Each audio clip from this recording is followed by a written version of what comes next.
and welcome to IMI Insights, a podcast where we bring you fresh perspectives and expert voices from the IMI faculty. Recently, we've all heard words like Rizz, sus, Skibidi, aura, drip floating around social media and also in our daily conversations. For most of us, these words require a quick Google search or sometimes just a polite nod and smile, pretending to understand what they mean. But for an entire generation, this is just how they interact with each other. And today we turn the spotlight on them, Generation Alpha or Gen Alpha, a digital first generation that is growing up in a world shaped by AI, memes, gamifying experiences, and also constant connectivity. And this is not just about learning a new language, but also understanding the impact it has on a cultural shift in marketing. To understand how brands can adapt to and align with Gen Alpha's vision, we have with us today Professor Neena Sondhi, who is a professor of marketing at IMI and is currently holding the position of Dean, Research and Accreditations.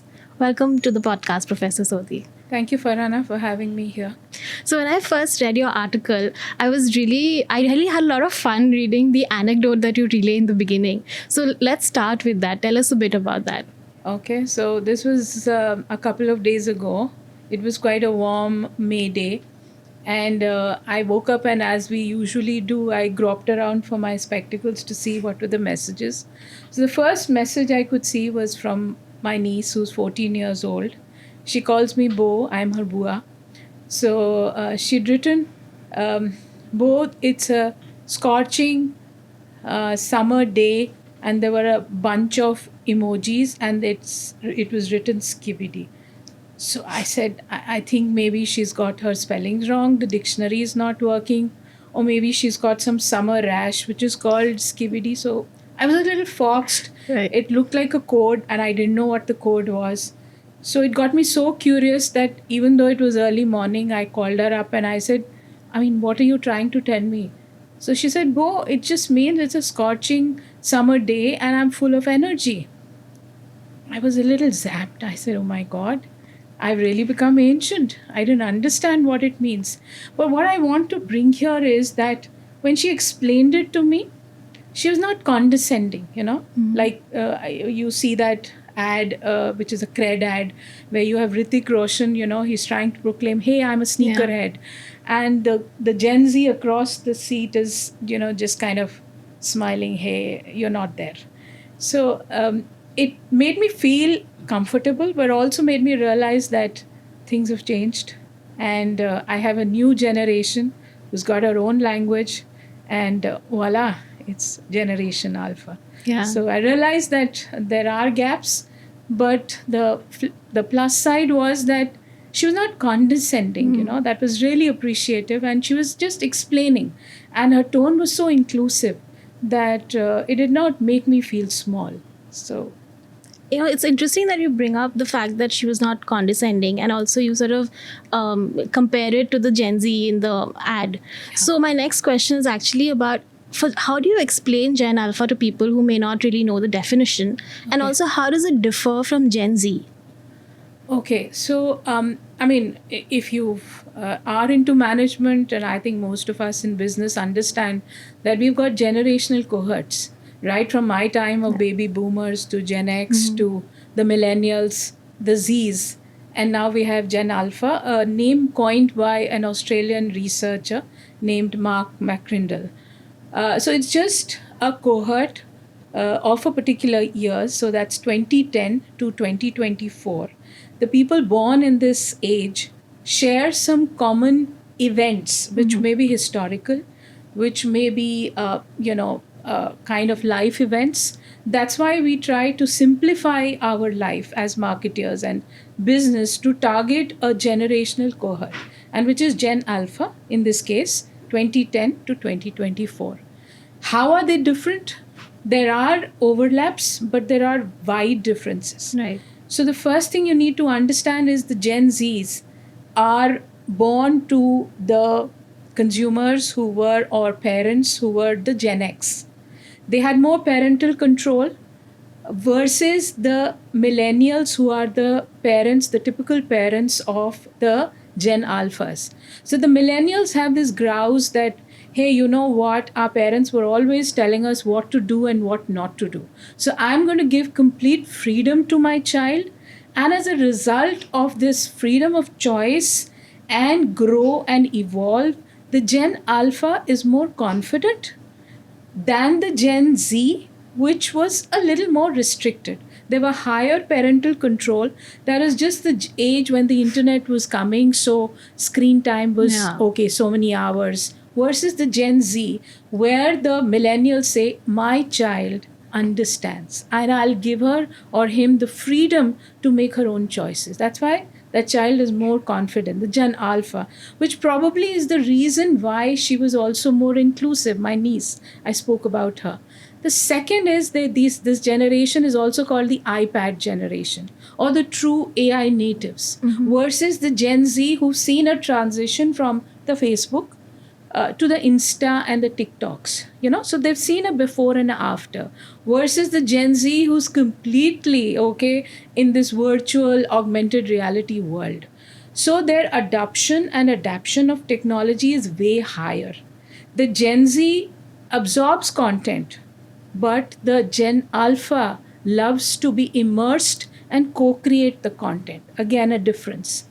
The third difference is related to the fact that the Gen Alphas have faced, that COVID. Now you may say, hey ma'am, you and I also faced the COVID. Exactly. But the thing is, this was the child who was probably 9, 10, 8, and it was fun time. Parents at home, it was not restriction, but they also, watched changes happening. Losing maybe a grandparent or a favorite aunt or an uncle, parent losing the job. So there were a lot of changes which were happening for the Gen Z also, but he was older and could understand that this is a small phase, versus the Gen Z who got immersed. And that's why is more sensitive, is more resilient, and understands and is more empathetic to causes, social causes. So that's another difference. The fourth difference is related to their humor. Now both groups love laughing, as I'm sure you, a different generation, and I, we have our own codes, we laugh at similar things. So they do. But the Gen Z laughs at slangs, finds emojis and memes funny. But the flip side is that they like something which is ironic, which is, a parody, which may be a little snide, making fun at the cost of somebody, versus a Gen Alpha, where the humor is, I'm sorry to say, absurd. It's you have to rack your brains to understand, hey, what's funny in this? So, they move on to another plane, which is like a galaxy of stars. How the stars are connected is very difficult to understand. So absurdity is a word that, you skibidi or emojis or phantom tax. I mean, these are words which sound like really weird, versus the acronyms of the Gen Z. Yeah. Having said that, there are similarities as well. Marketers should be happy and businesses should be happy about it. The similarities are both generations are peer driven. So they live, breathe, eat, do everything in their groups. Anything you want to sell to them, you just have to resonate with one or a couple of members. And the adoption happens very quickly. So that's the advantage. The second is their amazing ability, both generations, to multitask.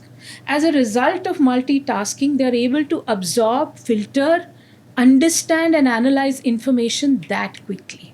Both generations. So giving them an overload of information is not a problem versus maybe an earlier generation. Yeah, especially with, I think, millennials, like that's the generation I belong to. Yeah. We've always complained about too much information or too much happening online. Absolutely. And you after a point of time, you will just kind of tune off from that. But this generation doesn't tune off. It thrives on acquiring information. But again, a difference. The Gen Z wants it structured, concise, crisp, understand. But the Gen Alpha is looking at immersive, is looking at interaction. Hey, I want to know this. Where do I go? What are you saying? and a counter question. So their brain thrives on constant curiosity and whys, which is a difference again between the two. So that's my take. That's very interesting. Also, Gen Alpha is fairly young at this point. Yes. But we see a lot of brands changing their language, trying to understand Gen Alpha. So, what is it that makes them such a big consumer force? Okay, again, I go back to that point. I mentioned about the millennials, the double income, millennials who said, I didn't have this freedom of choice. So, hey, kid, even if you're 8 and you're 10, I respect you. Right. And I understand that you have a perspective and you can help me take a better decision. So they have been involved in that nuclear parental household decision at a much earlier age. So their decision making has become that much sharper and more accurate than what it was. My time, I don't know when I was involved, and I'm sure your time also, probably when you were in the in your later teens is when you would have been involved. But these kids, before they reach the 10, they're part of the decision. So that's one reason why they're an important cohort.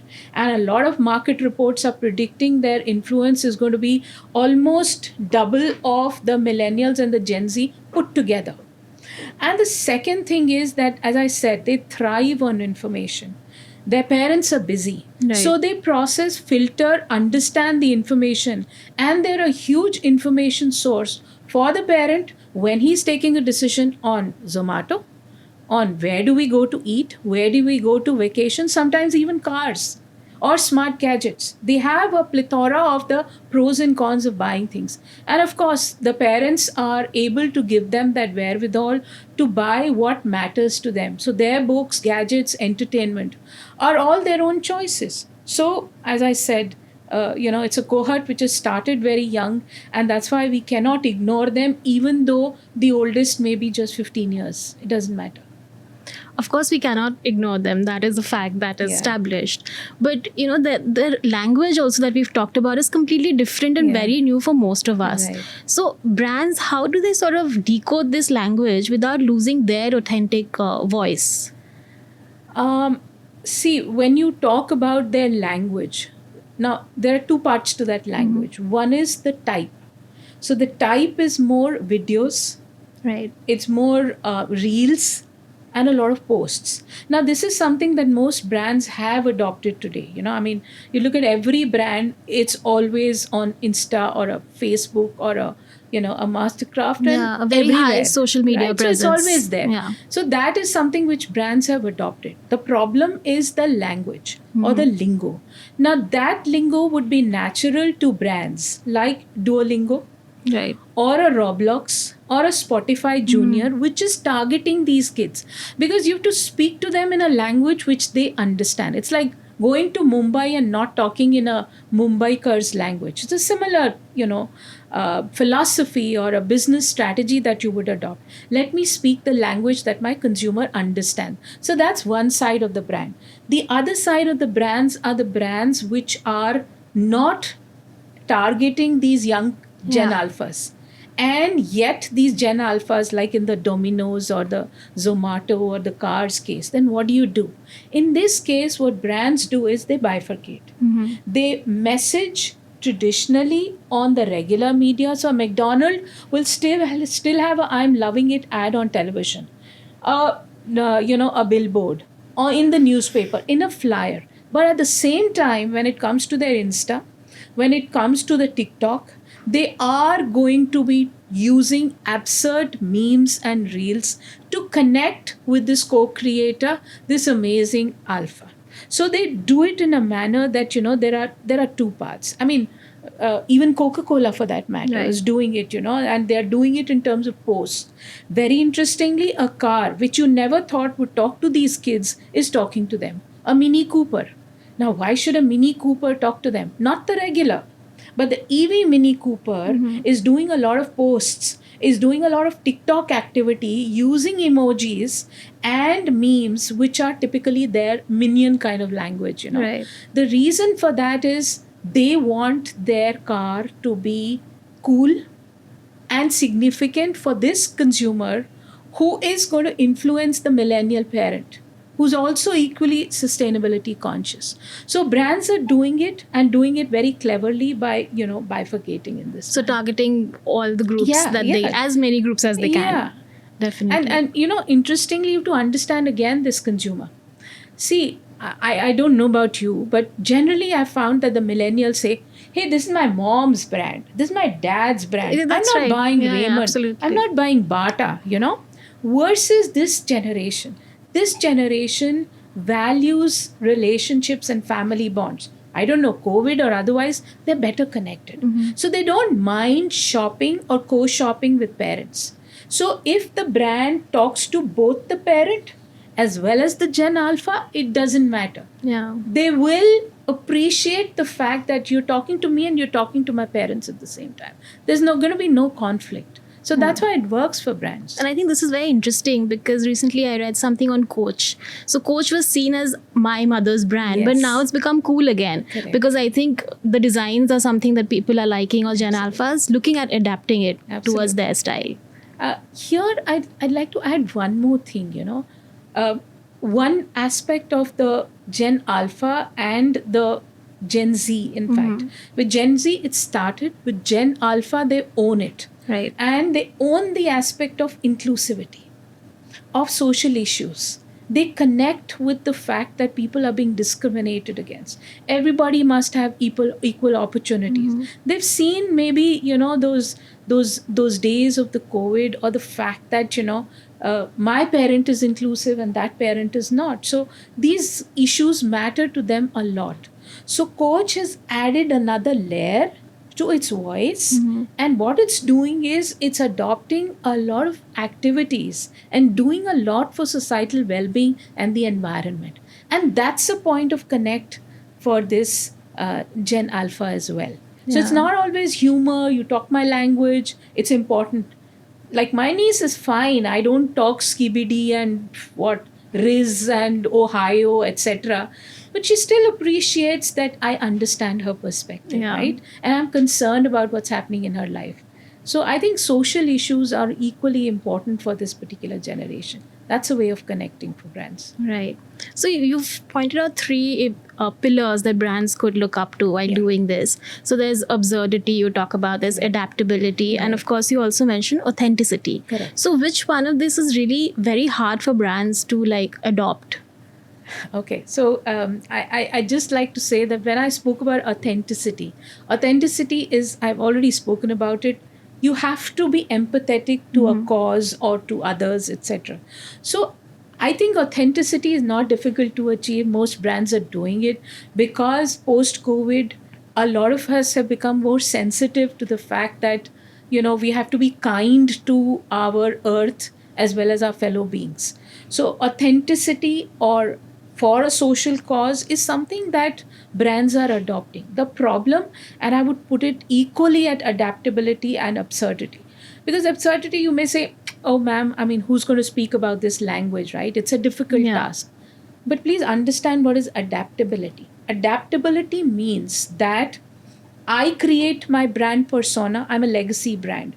I've created a persona for myself. And I say, okay, Gen Alpha, it's yours. You can talk about it in the post, you can do memes, etc. What's going to happen in that adaptability is, during that co-creation with this, I'm sorry to say, consumer who has such a vast arena, what is going to come up? This person's going to be a Picasso and a MF Hussain, and I will have no clue on the painting that the brand has turned out to be. So adaptability, which may seem, I have to be agile, it's not only being completely agile, it's keeping some level of control on where your brand persona is going. So adaptability, I think, is going to be more of a challenge, okay? Because absurdity, I'm handling it. Okay, this is a path. Yeah. I'm letting you do it on the post. I'm letting you do it on the TikTok. Doesn't matter to me. But if I give ownership, because there's going to be a point of convergence, then what do I do? So adaptability, I think, is going to be a little tricky. So is there any brand that comes to mind that you think is doing this very well, connecting with Gen Alpha on all these 3 points? So obviously the obvious two choices, there are no second names to it, would be Duolingo, which is the language platform, Right. which is Is the very, owl, very, it's the owl, the green owl. yes. And, the fun things that owl does appeals so much. It's just on target, and they do a number of things. Maybe I'll talk about that a little later. But I think Duolingo and Roblox, where I am looking at a lot of user-generated content and I'm playing those games. So these two brands have been able to adapt technology, let the consumer go a free hand and do what they like on the platforms. So adaptability is 10 on 10. In terms of absurdity, I mean, I don't need to talk about it. They've adopted that language very well. It is weird and it's funny, but it's there. In terms of authenticity, they're very, very transparent. I mean, everything that they do is there on the platform for the consumers and the Gen Alphas to see. So there are no complaints because they've been completely transparent and they've let the consumers know. Having said that, so these are brands which are targeted at these kids. There are also brands like Nike or Patagonia for that matter. They have been able to be authentic because, again, that was close to the core. Right. I mean, these two brands is very close. Lego and inclusivity comes naturally. So it worked because you were authentic, you were adaptable, you let the consumer do what they like in the platform, and it worked for you, right? Some brands did not do so well because, and that's where you need to understand a very peculiar characteristic of this particular Gen Alpha. Case in point, Burger King. Case in point, PepsiCo. Case in point, another brand, I'm forgetting the name of the personal care brand. What they did was they used a lot of memes, right? And they were, so the Burger King was talking about women in the kitchen. Now, they were basically talking about how chefs were going to be, equally men and women. There was no discrimination. But the consumer viewed it differently. They took the phrase and they said, hey, this is discrimination. You're trying to say the women's place is only in the kitchen. So it backfired. PepsiCo did a fake parade, which was for a social cause, and somebody opens a bottle of Pepsi. Right. Now, opening the bottle of Pepsi, the hero became the Pepsi. The social cause was incidental. Its sort of, It just became a background. And so if you're doing something which appears fake, you had it. Because then you are in the negative set of the Gen Alpha. He's not speaking about you. If he's not speaking about you, I'm sorry to say, you're going to very soon become irrelevant. Because this kid has a lot of clout. Yeah. So, using that, narrative of authenticity, or using absurdity, or using, letting the person co-create, and at the cost of your brand core, or doing it in a manner which seems to be cosmetic, and you want to hold the controls, won't work with this consumer. So that's where I think some brands got it right, some brands got it completely wrong. You've talked about the fact that their Gen Alpha is very much into, they are very value driven. They look at sort of purposes that brands are into. Yeah. And you've also talked about how if you fake it, then they're going to be very easily identifiable by this generation. Yes. So, brands like, again, you mentioned Lego or Patagonia have done a very good job of doing this in a way that Gen Alpha identifies with. So when you look at emerging brands, how can they sort of be authentic without also seeming performative?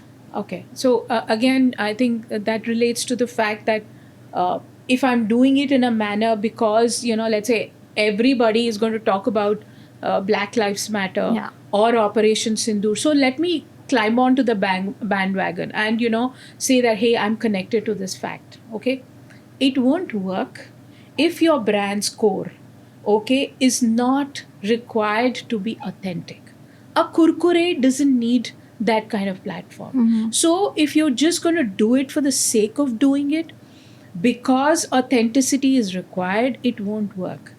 See, again, it may seem paradoxical. While the generation alpha values authenticity, values the fact that you're doing something for the societal well-being, they also understand there could be a Maggie which is all about fun. Right. It's a 2 minute of fun time. You don't need to be connected to a social cause. So please understand whether your core requires an authentic social activism to be there to connect.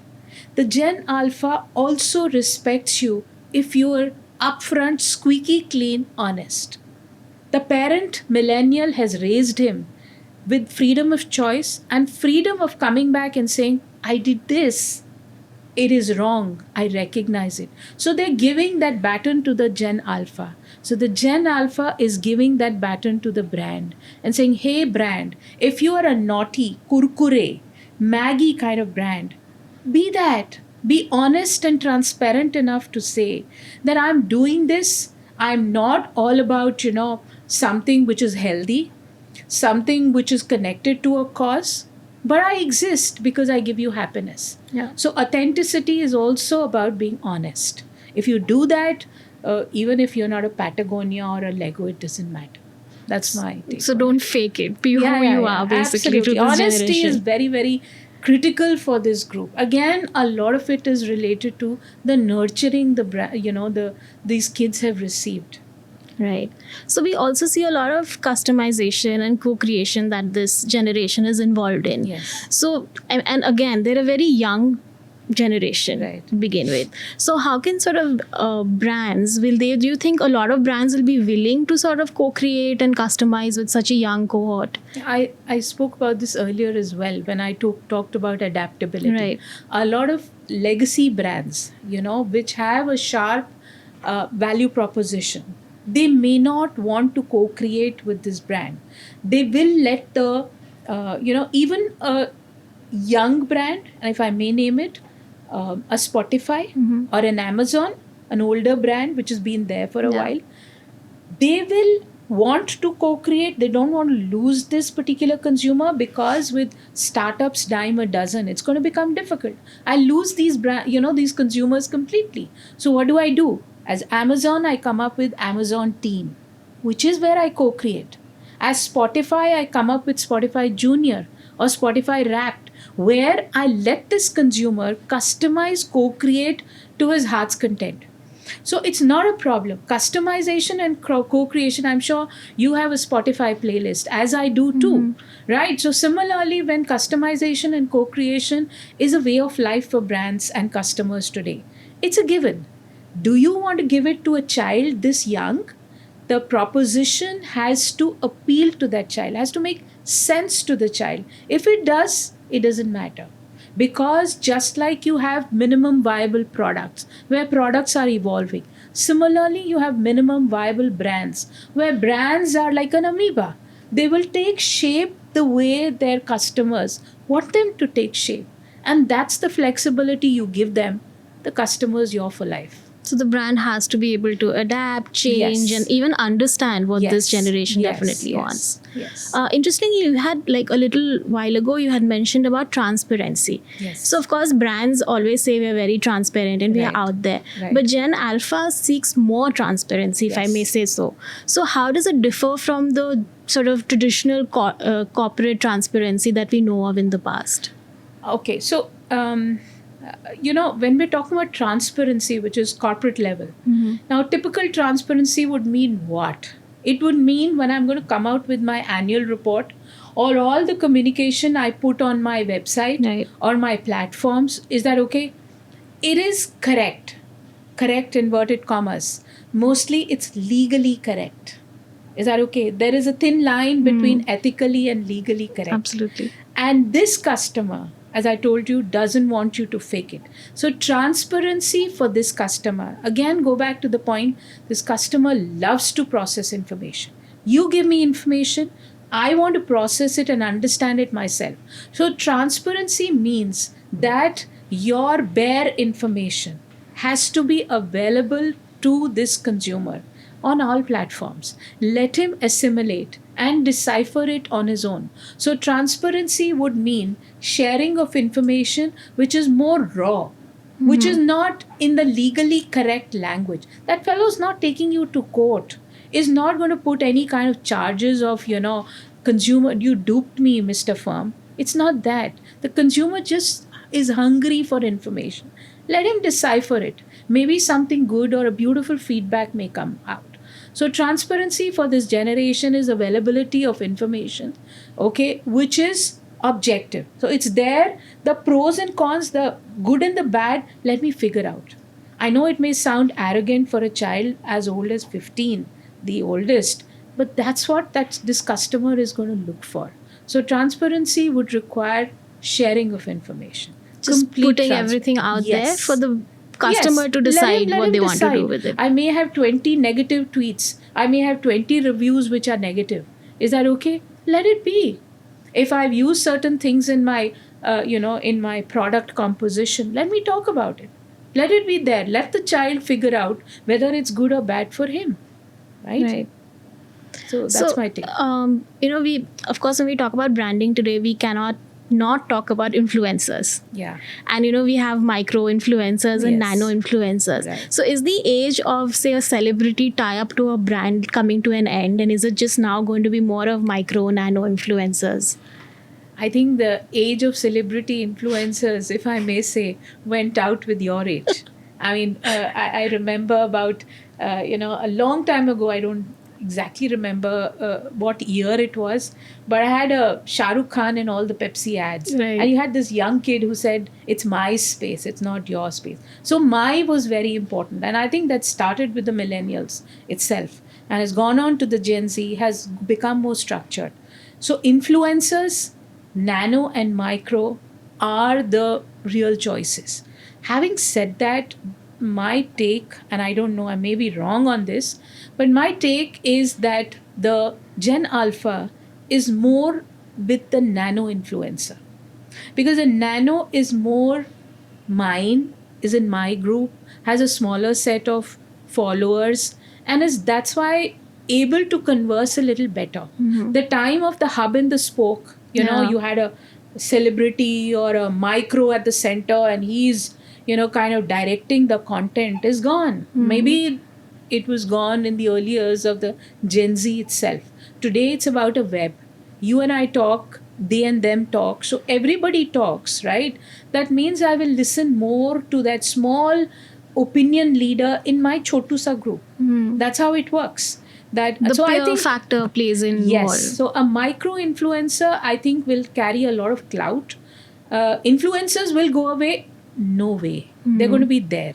But the influencers are going to be just that little bit more knowledgeable or more comprehensive about analysis of the information as compared about the rest. Because again, if the influencer is exercising too much, inverted commas, arrogance or authority, that is my opinion, he'll lose his friends. The group doesn't want my opinion. Yeah, they want more of information to decode and understand. And together. Yeah. So the togetherness is more important. The inclusivity factor that plays in. Exactly. So I think the micro will work, micro will work better with maybe the Gen Z. That also, I think it's losing its sheen. Unless you just want to introduce a concept, micro will work. But otherwise, long term, I think the nano influencer works better for the Gen Alpha. Another word that comes up a lot is gamification. Right. But I think it's not just simply putting out games. It's, I think, interactive and sort of more engaging. So how does that work for brands? Okay. So, to bring in a little bit of psychology, when you talk about gamification, any game you play, even the simplest, temple run or all those kind of games, right? What do? You go from level 1 to level 2 to level 3 and then you move on, right? So typically you have to understand that gamification puts us in that mode or a loop of winning, moving to the next level, achieving, moving to the next level, sharing my achievements. So all these are qualities which are typically Gen Alpha. They love to achieve and they have short attention span. So I do this, I achieve it, I move to the next level. So any organization, any brand which uses gamification gives you a linear progression of things.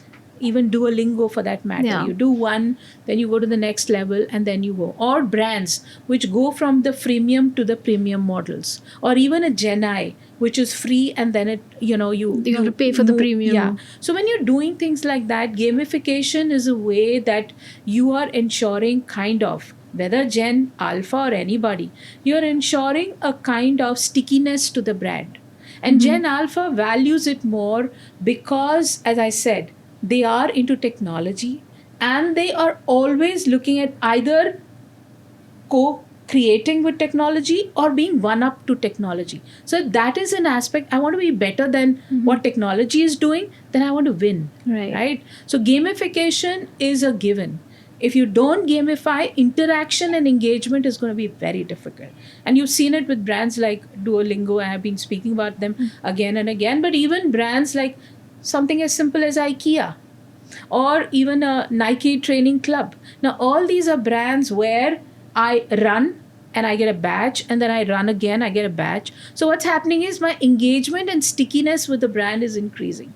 So brands will go with gamification because that's the way to keep connected to this set of consumers.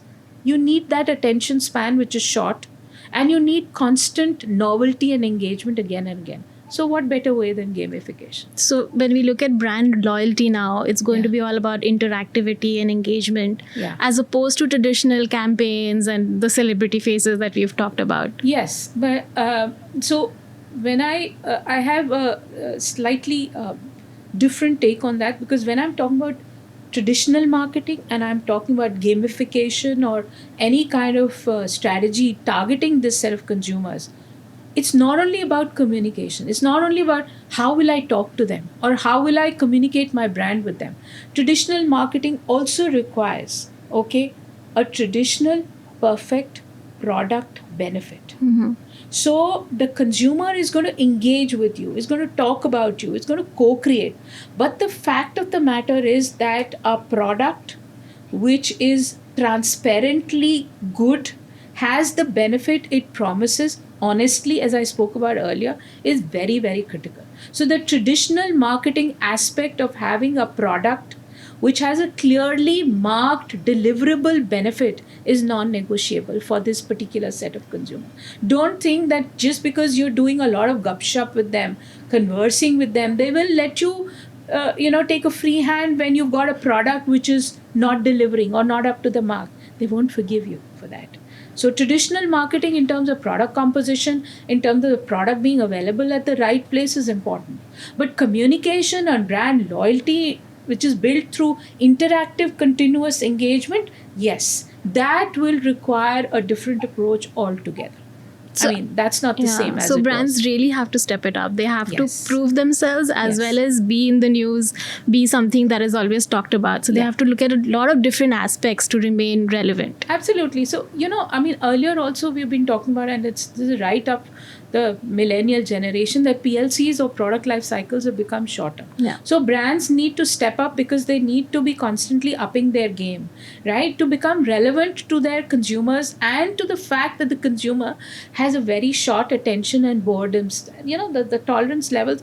Hey, I mean, it's okay. What do I do next? So letting the person go somewhere else rather than that, keeping him engaged through gamification and constant modification of the product is extremely, extremely important.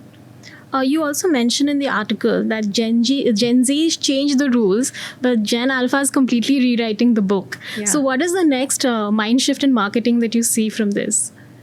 Oh, that's interesting because, and this is again, I don't have a crystal ball, but I mean, I don't know, again, you may say that I'm being overly optimistic, but I find this generation Alpha extremely fascinating. It's the first generation I've seen where, at least my lifetime, where I've seen a kid being part of an 8-year-old kid being part of an important decision. So they've come into the game much earlier than their earlier generational cohort. Having said that, I think their hunger for information and processing information and co-creating, okay, is going to go to another level. Again, as I said, I don't have a crystal ball. So much information, is it going to lead to a earlier burnout at 35 or 30? I don't know. It could make their brains that much sharper and that much more active as compared to artificial intelligence, maybe. So I don't know, but I think the paradigm shift which we expect in marketing, and that the Gen Alpha is going to be, is writing the book today and is going to be outdated tomorrow, is not going to happen for considerable time, because these guys are going to be the generational experts, both for the previous and the younger lot which is going to come into place. So I think the paradigm shift, at least during this generation, is going to be slower. Technology is going to evolve, that we cannot hold, but in terms of marketing evolving, I think it's going to be kind of plateauing with Gen Alpha for a bit.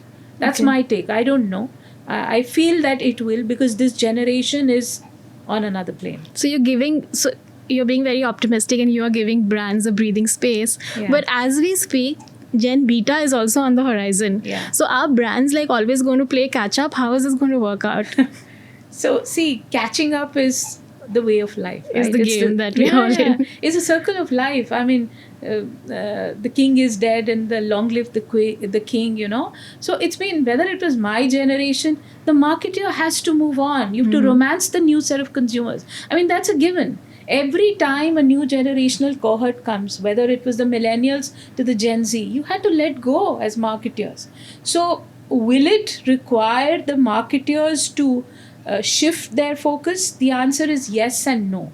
No, because I think the marketer today comes with an advantage. Once upon a time, those shifts that you were making in your strategies were done by you as a marketer. Today, you have an active and a very, very reliable, knowledgeable co-creator, which is the Gen Alpha or the Gen Z for that matter. So these guys are going to help you bridge the transition that much faster. So I think as I said, moving from one generation or to the beta, and they're going to be more exciting. Yes, there will be. But the thing is, as a marketer, is there pressure on you? I think the pressure is lessened. Because as a marketer, you've opened up. You've let the consumer co-create with you. When the consumer co-creates the transition, even if you look at the slangs and the memes from the Gen Z to the Alphas, it was not like this, it was smooth. Because the Gen Z had also given you a flavor, and you'd started speaking that language. So I think it'll work So better. one bleeds into the other absolutely. kind of Because you've let him in. Yeah. Earlier, you were the one controlling the, narrative, the reins. the whole thing. Yeah. Professor Sondhi, thank you so much for this really enlightening and exciting conversation. But before I let you go, I have to ask you, for all the marketers who are tuning in today, what is the one thing that you could tell them that they could probably do to future-proof their marketing plan and also connect better with Gen Alpha? Okay. I think it's very simple. What was a dyad 20 years back? That is, you had the firm and you had the consumer. It's a triad today. You have to create a triad of you as the marketer and the firm, the consumer, and technology. If you've got that triad, what you need to do is simplify, automate the mundane, like the grocery and the Wix and the pharmacy. And you need to create customer engagement, which is immersive and interactive. If you do that, the consumer is going to be with you. And for this, you have the best co-creator with you. And that's the Gen Alpha. Thank you so much, ma'am. This has been really interesting. Thank you so much.